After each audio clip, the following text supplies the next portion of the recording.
Welcome to another episode of We Don't Die, where my goal is to give you evidence that although our bodies will disappear, we survive physical death. I'm your host, Sandra Champlain, author of the international best-selling book called We Don't Die, A Skeptic's Discovery of Life After Death. And I want to introduce you now to our guest today. I actually spent the morning on her website and watching her videos on YouTube. And I can tell you she is one warm, loving, caring, generous soul with a great sense of humor. Her name is Reverend Carole Lynne. Reverend Carole Lynne is an ordained minister, a commissioned healer, and a certified medium. She's a member of the Greater Boston Church of Spiritualism. She is also an award holder with the Spiritual National Union of Great Britain in public speaking and mediumship demonstration. Reverend Carole Lynne has been serving Spiritualist Churches since 1994. She is also featured on the prestigious site bestpsychicmediums.com and has been interviewed by ABC World News and the Boston Globe. Carole Lynne is the author of 5 spiritual books, the newest being Are You Psychic or Making It Up?, which was just published this fall, in which she helps those who are intuitive, psychic, and have medium abilities to learn about their gifts, always recommending that the religion of spiritualism is the best place to unfold one's spiritual gifts. Carole Lynne, welcome to We Don't Die Radio. Thank you. It's wonderful to be here this morning. And I literally spent about an hour clicking through YouTube and watching the interviews you had with Bob Olson, and you're just fabulous. Lovely, caring. Well, you're making me blush, Sandra. That's all right. You're in the privacy of your own home, so that's okay. So thank you. And it's nice, too, because we're both in the same state right now. We're in Massachusetts. Now, do you mean in the state geographically or state of consciousness? Maybe all of the above. We don't know. We'll discover that. So let me just start off with a little bit about you, if you wouldn't mind telling us a little bit about your backstory, because I don't know if everybody wakes up and just decides they're going to be a medium, and some people want to be the President of the United States, some want to be a ballerina, and maybe you said, I want to be a medium. Is that how that went, or did you have a career or life before? No, it didn't go like that at all. I woke up and said, I want to be a musician. Really? Okay. I want to be in show business. I was from a show business family. And so that was natural for me, as it would be for a farmer's daughter to want to be a farmer. Mm-hmm. So I was a working musician and guitar teacher and voice teacher and public speaking coach for many, many years. And I was always psychic. I knew that I could read people's minds at times. And I'd actually been tested when I was in my early 20s by the Society of Psychical Research in New York City, because a friend of mine and I used to play all these psychic games, and so someone cool. Made us just talked us into getting tested. So I knew I was psychic, and in those days you'd call it ESP, right? Yep. Extrasensory perception, but I didn't see the point of that. Mm-hmm. It wasn't anything that I wanted to do. I kind of turned it off. To me, it was I didn't want to be spying on people's thoughts. Right. So I didn't see a use for this. So I didn't do anything with it. I continued on as a musician. But in my early 40s, I guess late 30s to early 40s, spirit, what I call spirit, some people call it God, some people call it nature, great spirit, whatever the God of your understanding is, that force started letting me know that I was a psychic medium through various experiences. Okay. As I often say to my students, when spirit wants to let you know that you're a medium, they can't send you an email. They can't call you up on the phone. They can't send you a registered letter.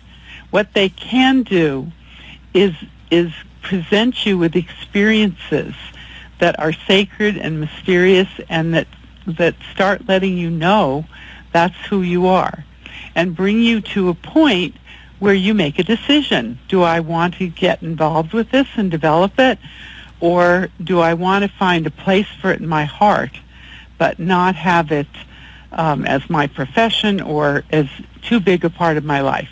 What kind of experiences? Well, I had a bunch of different experiences. I had spiritual visions. I had experiences with technology, radio and television, and also some very transformative dreams. And I'm going to let you choose where you want me to start on that. What jumps out at you from that list? Well, the visions first. We'll take them in order, because the spiritual. All right, a chronological person here.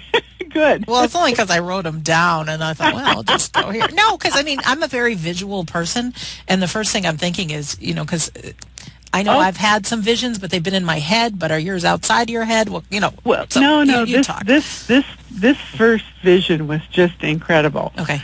I was in my house in California, living in Mill Valley, California, and getting ready to move to Boston. My husband had received a job offer in Boston, and our family was getting ready to pack up and move. In fact, most of the furniture in the house was on the way to Boston. Okay. And my husband was in Boston, and there I was with the kids sort of sleeping on the floor, you know, because there was no furniture. And lo and behold, I saw the spirit of my dog, who had passed away within the past year, walk across the room. And it was like seeing my dog wrapped in saran wrap. That's the best way I can put it.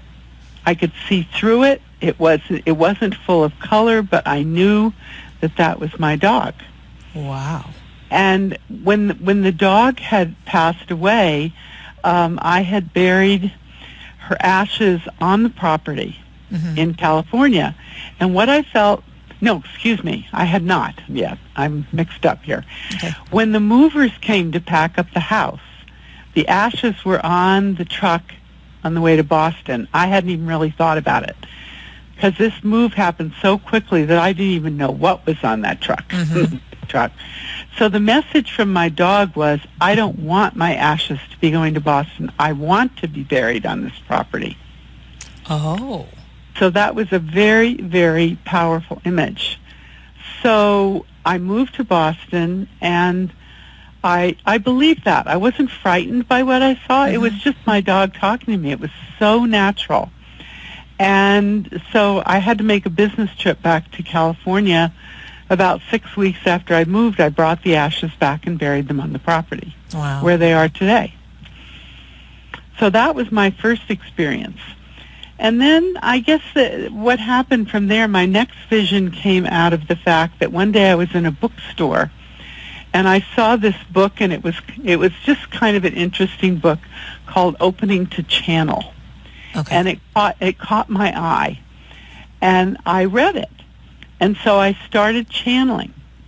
And in my channeling experience, where I would go into an altered state of consciousness and speak into a microphone, just whatever came to me, spirits started coming to me.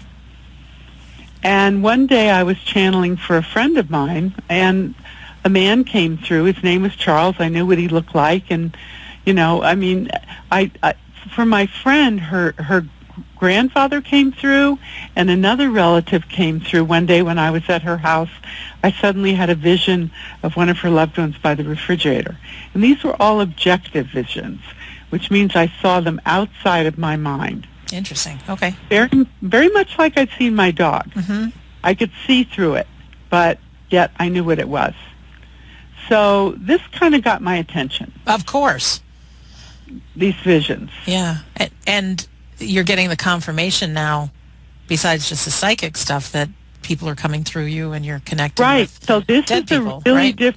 This is a really different ballgame.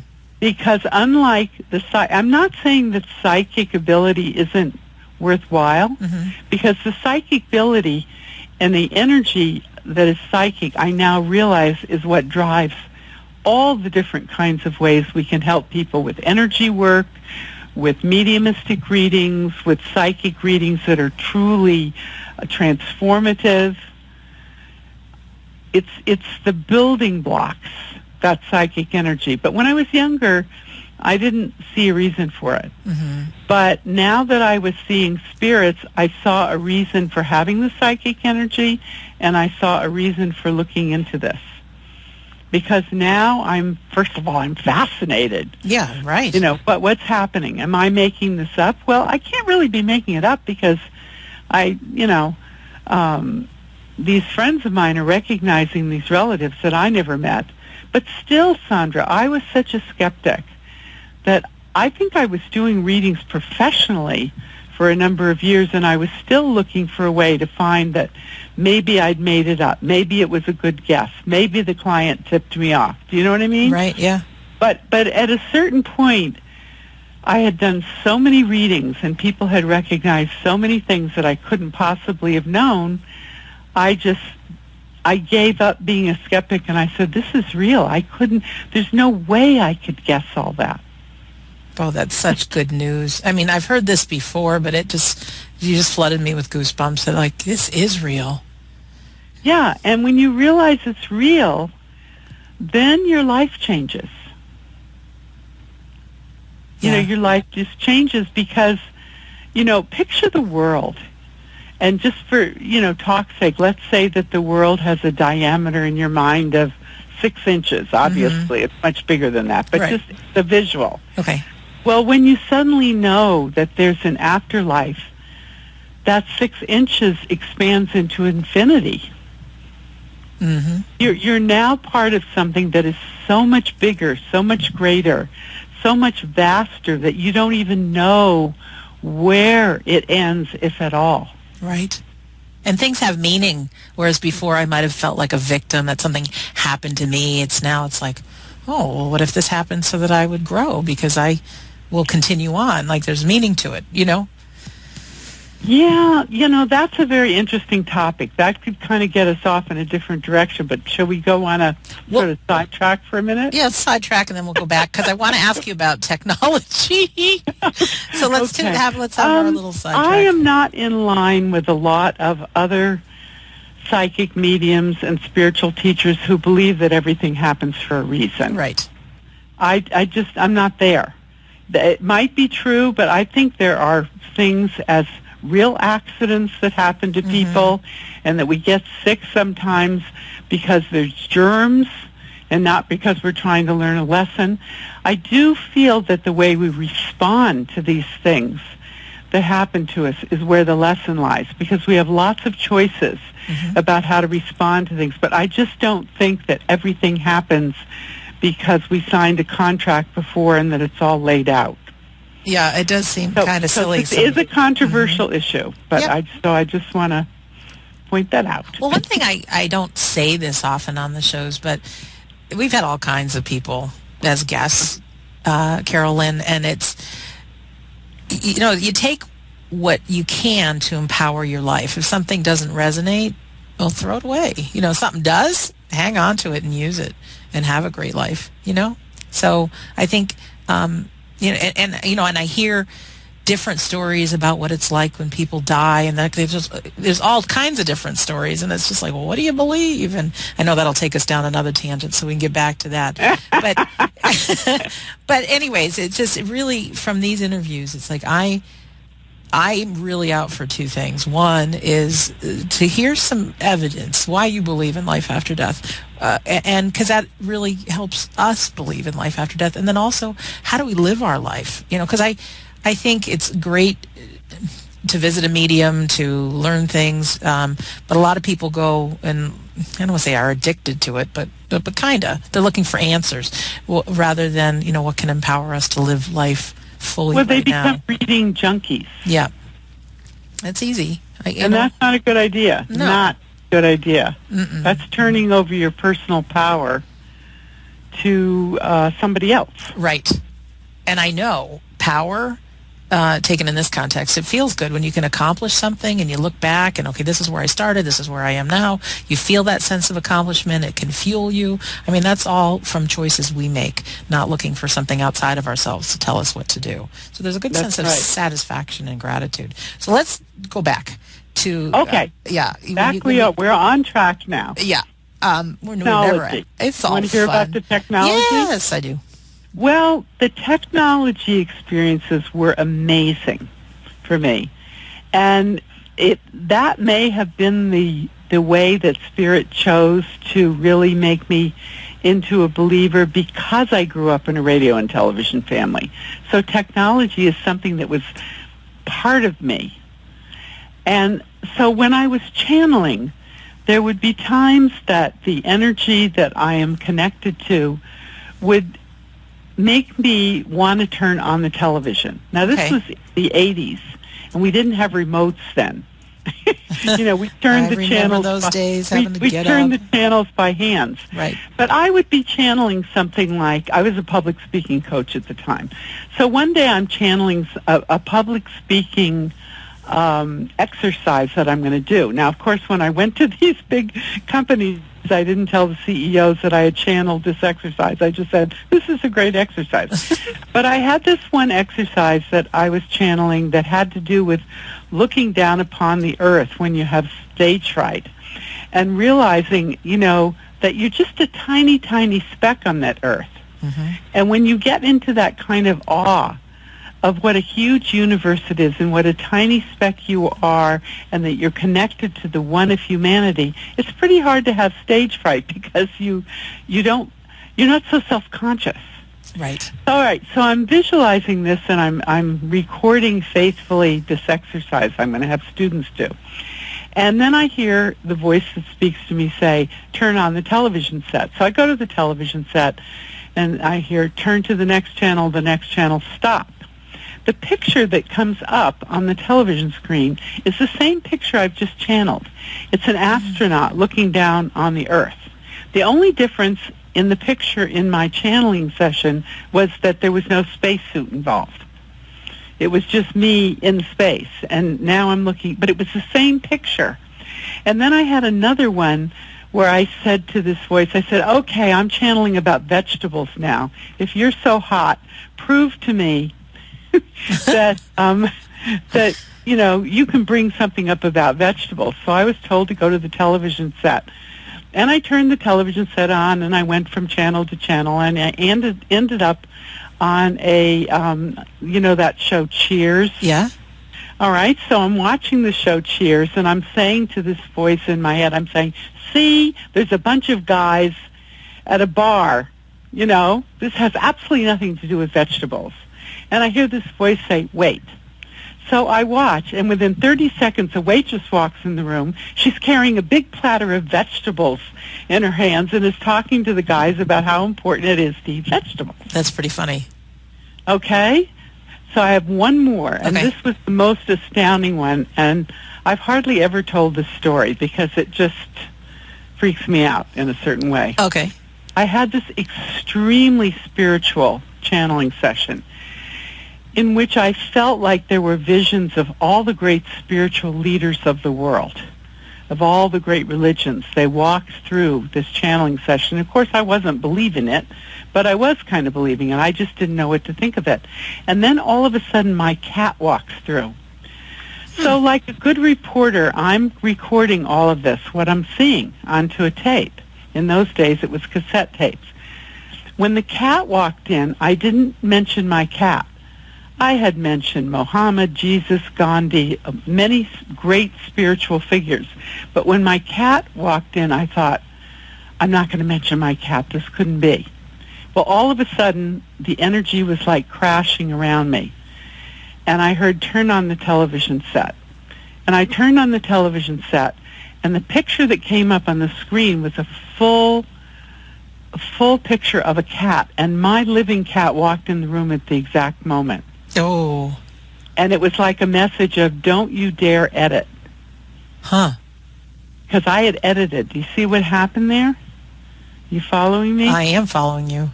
And it was the most chilling and yet exhilarating experience I've ever had channeling. I knew without any doubt that I was in touch with something beyond myself. And then the final thing that helped that was a very good trance medium, came over from England, Mark Webber.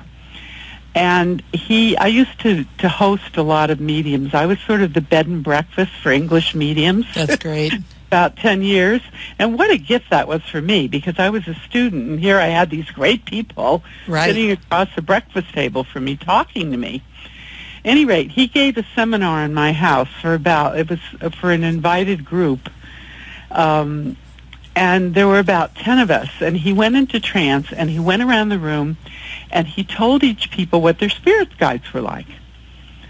Well, I had never experienced my spirit guide in any kind of personified way. It was an energy. That's all I knew. It was an energy.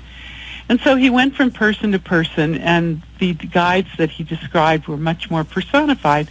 And he got to me, and he stopped, and he said, "This is different. This is not like a person. This is like an energy." And he described for me exactly what I experienced. And what a great confirmation that was for me. And then through the channeling, I was shown more and more spirits. And then through the channeling, the presence that speaks to me said, "You're going to be a medium.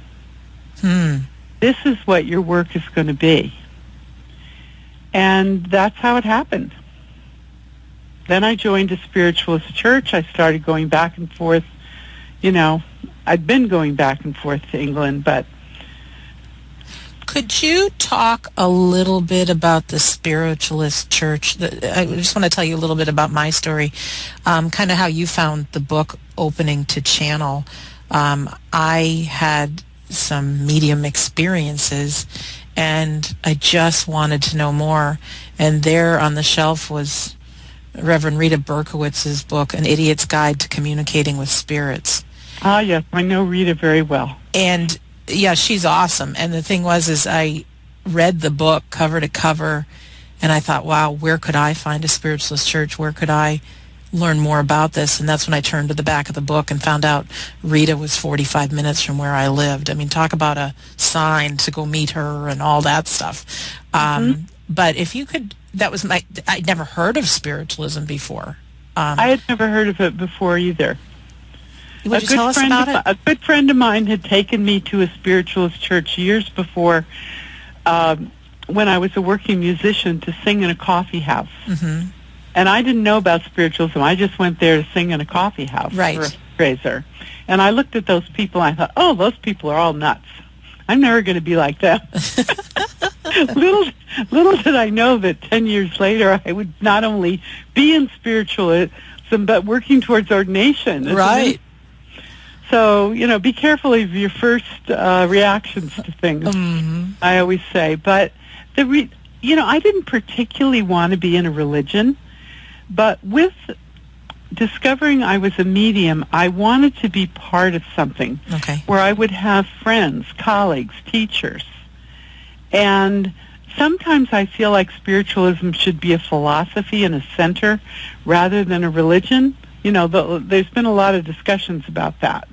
But whatever it is, for me, it has been a place to develop, to do my work, to do demonstrations.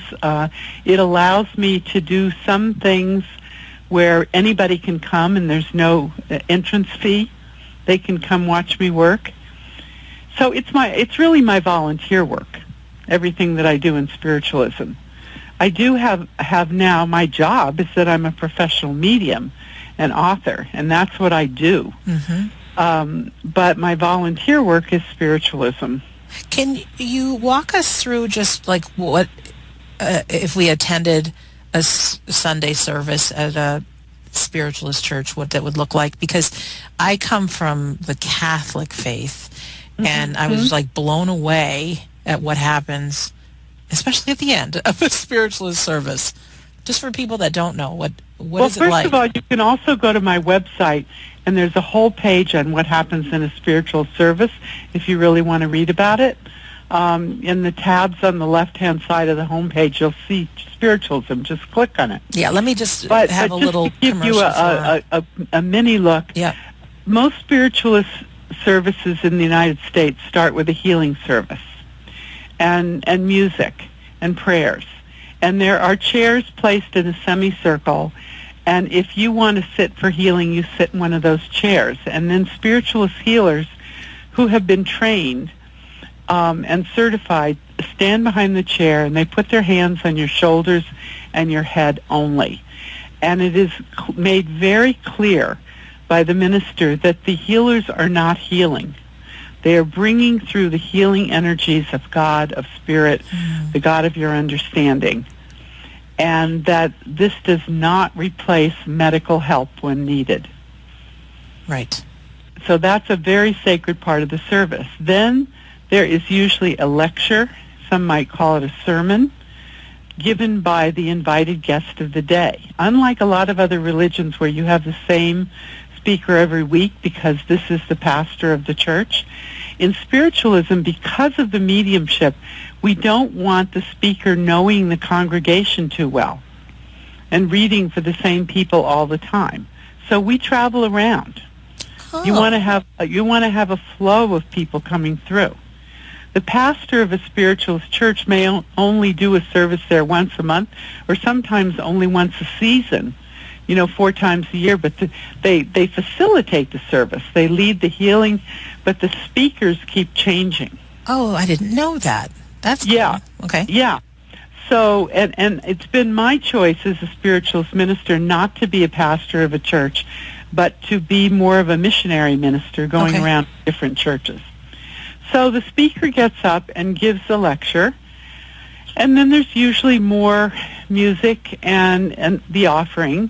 People make donations. Mm-hmm. And then there is a demonstration of mediumship in which the speaker brings messages to so many people in the congregation, hopefully with good evidence that proves that life is continuous.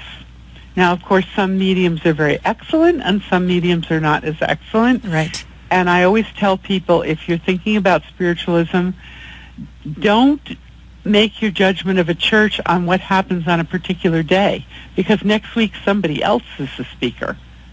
You have to go to a lot of churches, and you have to go there many times before you can decide if you feel at home there. Mm-hmm. Yeah, I went to Rita's in Quincy, the church there. Yeah,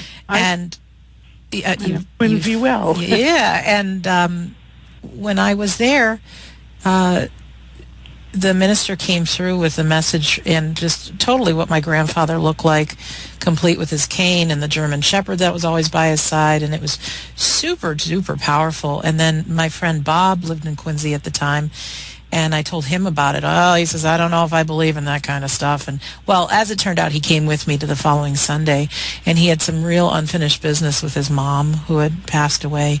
And I tell you, it was so beautiful that what came out of her mouth really verifying how she died, the sickness she had, how Bob had cared for her, the differences that they had, the apologies. I mean, it was so vivid. I mean, it transformed his life. I mean, it was that's wonderful. It was awesome. That is absolutely awesome, and that's wonderful.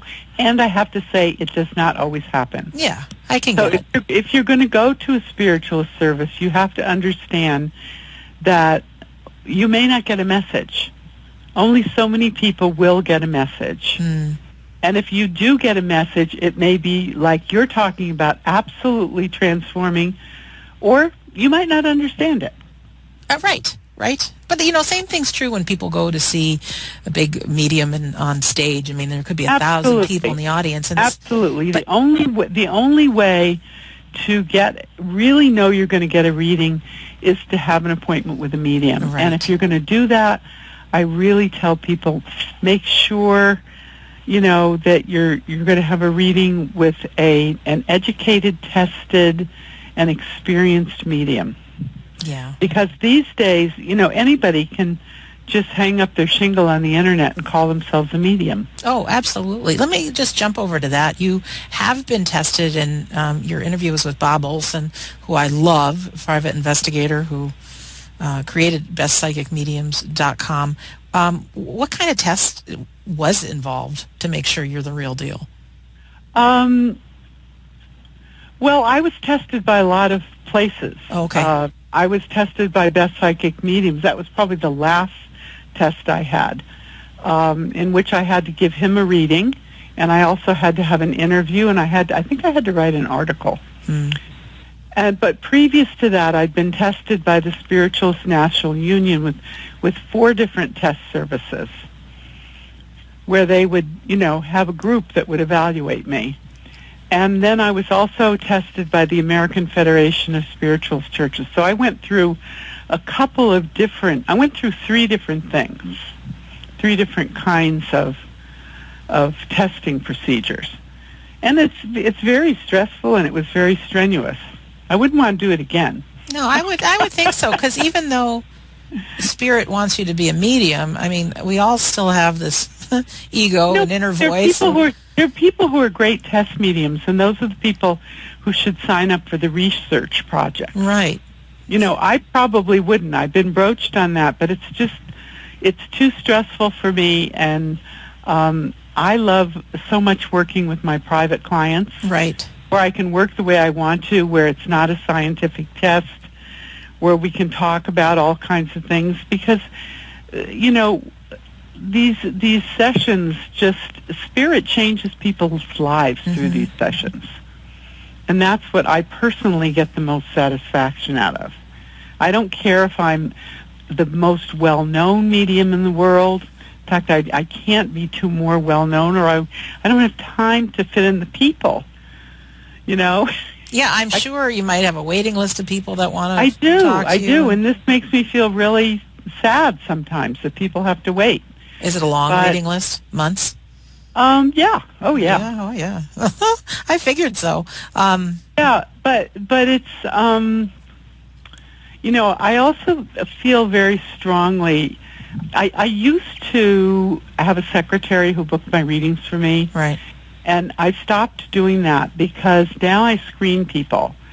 And I talk to them. I want to make sure it's right, because for some people it's really not the right time to have a reading, or they're not having it for the right reading. And I talk them out of it. And other people, it's really clear that this is right. And I'm so happy since I'm doing that, because some people are in such deep grief that if they don't get exactly the person they want coming through the reading saying exactly what they want, they have the reading script written in their mind. And if it doesn't happen exactly that way, they're going to feel terrible. So they're not really ready to have a reading. I try to get them to go to a grief counselor for a while and then call me back. Yeah. And also, when they are at the right frame of mind or open to it, I think our energy is a little bit better. We're open, and then it can be a very healing in our grief to know. Oh yes, it's very, very healing. Yeah. But it might not be so good for some people at a certain moment. Yeah, that makes sense. I like to evaluate that now. Yeah, you sure are great, by the way. I love talking to you. You're very. I just feel joy and just at ease, and it's all good. So how about some details about, from what you know, or maybe you don't, but after we die or our body transitions, or however you want to say it, what happens? What happens to our loved ones? What will happen to us? Like I said earlier, I've heard so many different stories, and it's like, well, who's right? Well, again, all I can tell you is what I see. Yes. Based on the experience I've had as a medium. Okay. All right? Yep. Deal. And, okay, so this is not written anywhere as a scientific experience. Nope, I get it. I do. It feels to me like when we cross over, we give up our physical body. And if we're feeling pretty good about ourselves, and we've had a pretty good life, and there's not too much baggage and not too much unfinished business, we start going into our deeper soul energy very quickly. And we're met by many, many people in our ancestry and in our lives, and our spiritual helpers. If we've led a life where we've been a murderer or an abuser, right, or have done terrible things, I haven't seen anybody being punished, but it's almost as if they go into a period of having to face who they are and learn something. I feel like they're in spiritual remedial help. That's a good thing. And so it feels differently to me. Like when that spirit comes through in a reading, I find myself saying to my client, I feel that this let's say it's a man. I feel that this man, when he passed over, he had a lot of baggage. He had a lot of things he was regretful for, blah, blah, blah. And it feels very different to me than somebody who doesn't die with all that baggage. Right. So the spirits feel different to me depending on how they passed. Some who pass very suddenly at a young age seem like they're in shock for a while. You know, they have to be, they have to have people explain to them that they've really died. Not people, but spirit. Right. People in spirit explain to them. So I see a great deal of variation when I'm doing readings of what happens. And one of the most interesting things is that I've had the wonderful opportunity of reading for a client when a loved one died. You know, maybe I've read for them 6 months later. Mm-hmm. And so the spirit has come in as a sort of a new spirit. And then I've read for that same client, and that same spirit has come through 2 years later, 4 years later. I mean, I don't have a lot of clients who are regulars, but I do have some. Mm-hmm. And I see that spirit evolve over time. Well, that's a good news. I mean, I'm not the same person I was when I was in my 20s. No, I'm 49 now. I mean, it's... So the spirit who may have been confused and shocked when they passed over and really, you know, wanting to hang on to the physical life is now almost like a spiritual teacher 6 years later sometimes. Very interesting. But I find it very individual. People will say to me, what do spirits think about such and such? And I'll say, which spirit are you talking about? That's like when I'm in Europe and people say, what do Americans think about? Yes. Blah, blah, blah. Right. And you say, well, which American are you talking about? Well, and that would make sense too, Carole Lynn, about like every human being has so many different experiences. I think I've been looking for, you know, when I've interviewed people, like, well, some people say that there's a life review. Some people say there's not. Like, different people have different experiences. What? Some have a life review. Some don't, or some see a white light or a tunnel, or, you know, I've been like, well, what's the truth? And it just, I can really resonate with the idea of a life review. Yeah. I don't know that when you cross over, there's a sign that says this way to the life review room. You know, that word, that may be a human word. Right. I don't know that spirits speak language in the same way we do, because I used to think when I was bringing through a message from a spirit that it's almost like I'm getting the exact words. But what do I do with the fact that I've done readings for people all over the world now, and so many of the spirits that come through never spoke English, yet I understand what they're saying. So that has me ask the question, are spirits speaking language as we speak it? And maybe not. I don't know. No, or I wouldn't understand this. And then, I'll tell you one, this blew my mind. Okay. I was on the phone with doing a reading, and this woman, the spirit that came through spoke another language. I didn't even know what it was. And it came to the time in the reading where she was allowed to ask questions of her loved one. And so she went into a 5-minute question in a language that I not only did not understand, but I didn't even know what language she was speaking. And then when she was finished, she turned to me on the phone and she said, and so how does he answer? Oh, my gosh. Okay. So I took a deep breath. And I was talking in English because that's the language I speak, and I answered and I said, well, he says, and I went on with what it was he said, and it was a whole story about fights and a brother-in-law and this or that, and it was exactly right. Now, how could I get that? Oh. Not through words. Nope. So that experience was a real big one for me, because it showed me that the words are really coded. I mean, language is what we speak to communicate with each other, but when we're communicating with spirit, we're communicating in a deeper state of consciousness that knows no language. Or I couldn't have gotten that. Unless there's like the board of translators in the sky, right, who translated it for me. I don't know. I can't tell you why or how that happened. But that it does happen. But it did happen to me in a reading, and it was one of the biggest experiences as a medium I've ever had. Let me ask you, Carole Lynn, our loved ones, when we can make contact through a medium, are they all knowing? Do they have our answers for our life? You know what I'm getting at? I know what you're getting at, but again, I have to say, which one? Mm-hmm.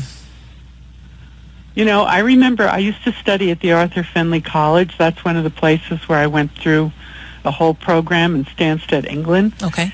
And one of the teachers said to me, I remember in one of my first weeks there, if you didn't listen to your Uncle Harry when he was alive, you don't necessarily want to follow his advice when he's dead. Oh, that's great. So we retain our personalities and all that, or some? Well, some do, some don't. Mm. You know, I'm really, at this point, generalizations don't work for me too well because I've just had so many different experiences.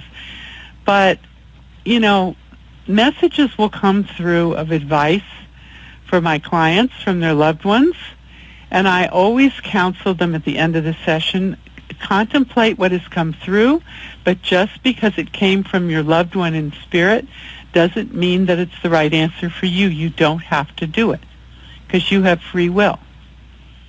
Very good. Yeah. I do intuitive guidance readings also, where I connect with what the presence that I connect with is a channel, which personally I feel is a more developed energy, with all due respect to your relatives and mine. You know, I feel there are higher energies than most of our relatives. And even when advice comes through that channel to my clients, I tell them, you are responsible for reviewing the advice you've been giving and seeing how it resonates with you. And if it doesn't, don't do it. Or even if the advice that comes through with you, if you say, no, I wouldn't do this, but I would do this, it's still very useful because the advice that you don't want to follow has jogged you into finding what you do want to do. Mm-hmm. Intuitive guidance, that makes me think of, how do you know, or can you pick up if somebody's a spirit guide versus a deceased loved one? They feel very, very different. Okay. And a lot of mediums do a lot of things in a reading. They bring spirit guides, past lives, deceased loved ones. I don't like to do that. It feels like a jumble for me. Okay. When I do a mediumistic reading, I only bring loved ones. I don't bring your spirit guides. Because it takes me the whole reading to do an adequate communication with your loved ones. So I don't mix everything up.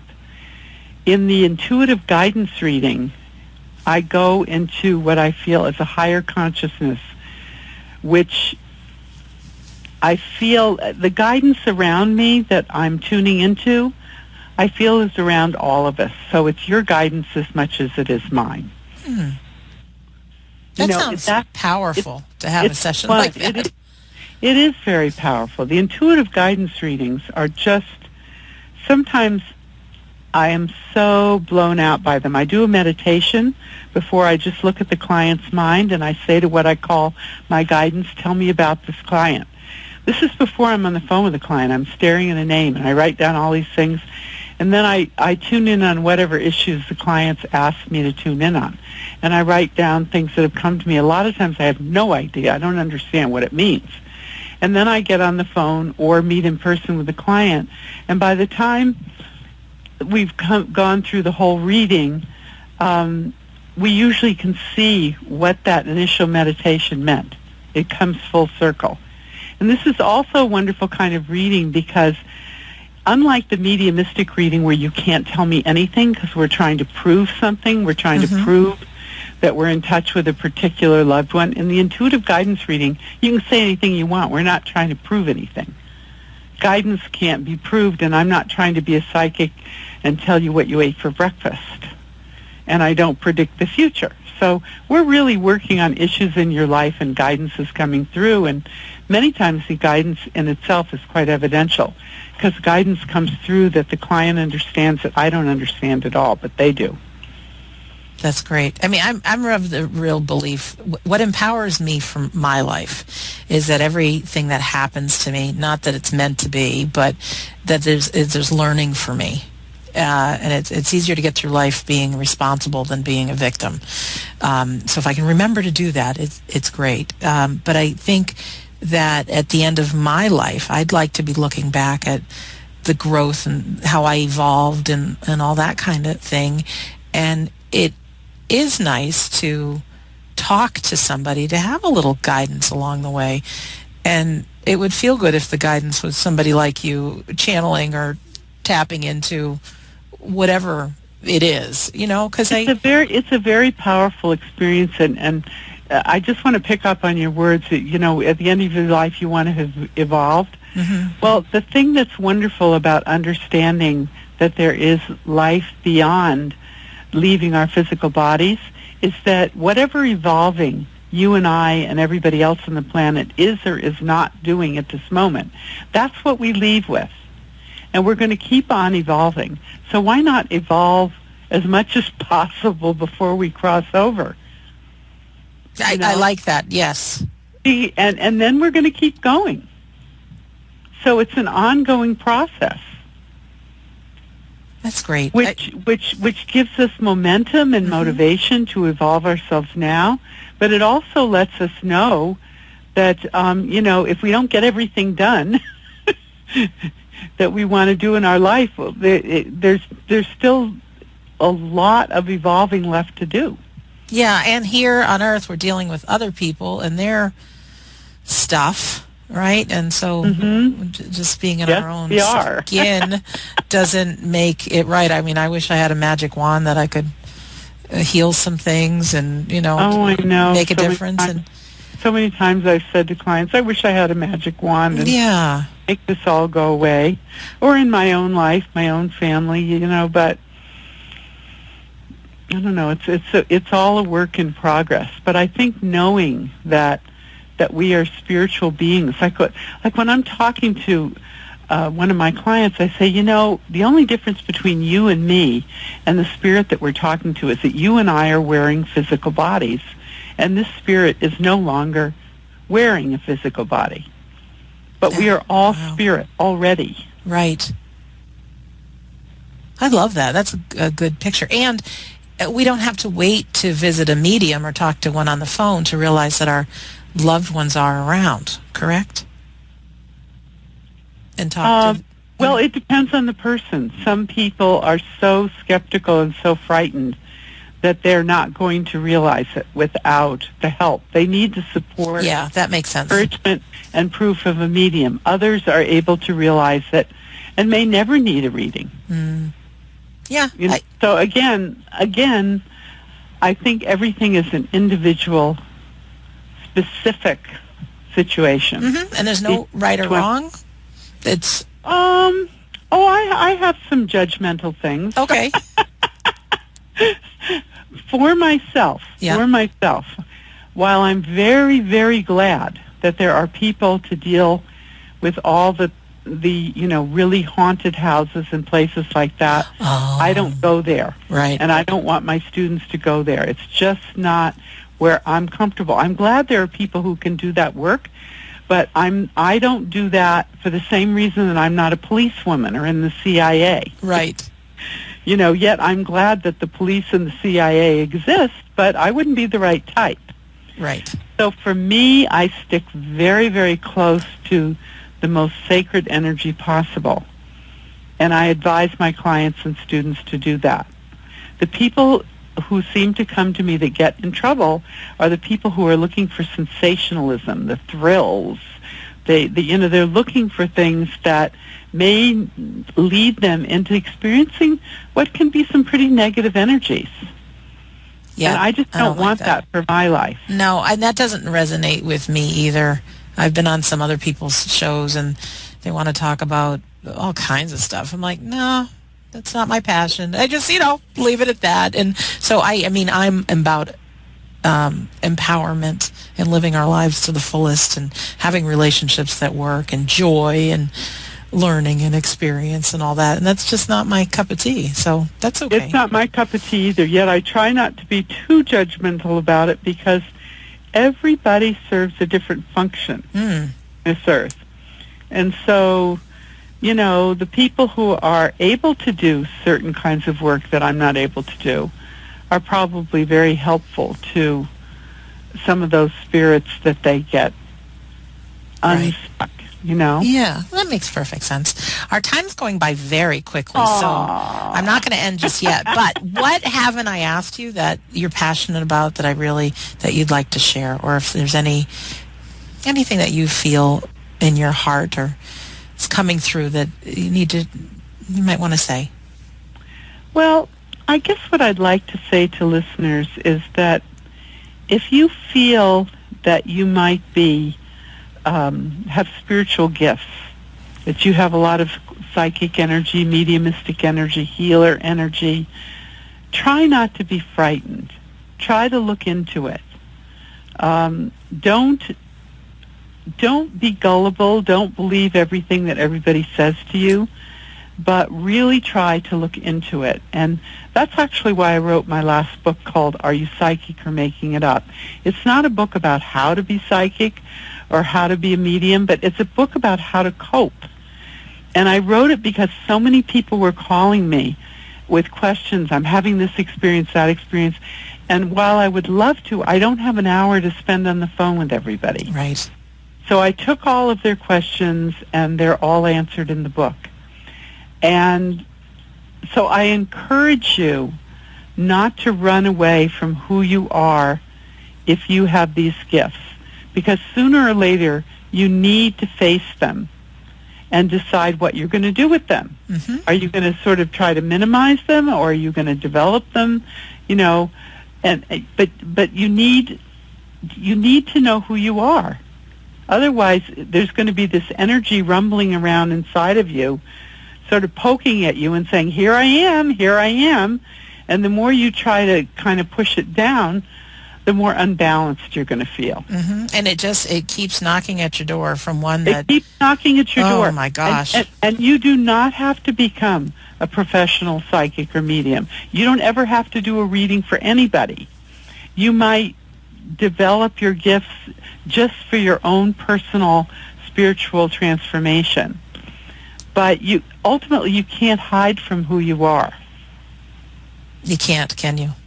I don't think so. No, that just struck me like, oh boy, she's talking to me. Yeah. It's just, so if you're willing to look into who you are and know that you are not possessed by this, mm-hmm. You have choices. You're in charge of your life.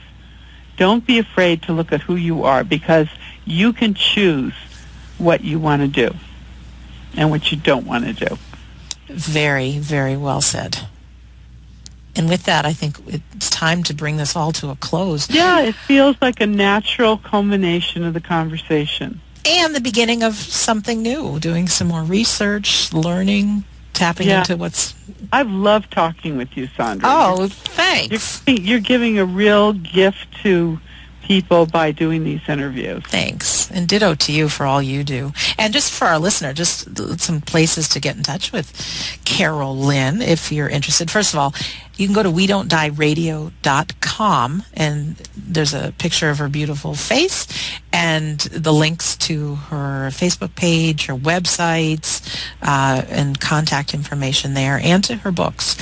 She's got 5 books out, right? And a CD? Yeah, my 5 books out and a CD. They're on my web. If you want an autographed copy, come to my website. And I do a raffle every month now.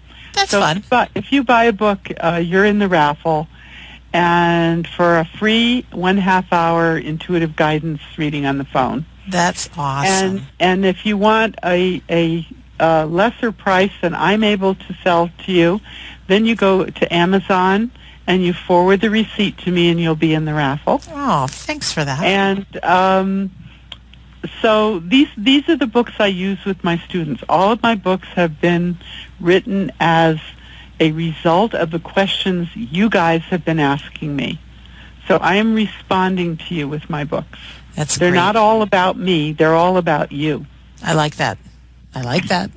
And Carole Lynn's website is carolelynn.com, and I'm going to spell that for you. You have to put the E's in or you'll never find it. It's Carolelynne.com. Yes, and as a reminder, go to WeDon'tDieRadio.com, and there's a link you can just click on. It'll send you over there. Carole Lynn, thank you. Thank you. Thank you. Thank you to you. It's great because I really had a great time, and I feel wonderful right now. I know I'm going to have a great day because this was just a wonderful talk, and we hang up. I'm going to get on my exercise bike. And I have a lot of energy from my exercise. Oh, it's so good. And I've got a lot of energy, too. And these episodes are as much for us as they are for you, our listener, who spent this last hour with us. That's true. That's true, because saying to the listener, people like Sandra and I need to talk about these things. Well, and it is uplifting for us. Yeah. And we hope for you, too. And, selfishly speaking, I know if I get something out of this, like I put myself in whoever's listening in their shoes. Like I want everybody to. I want to leave everybody empowered for today and give you something to think about and some tools to use to have a great life, really. So, really? Yes.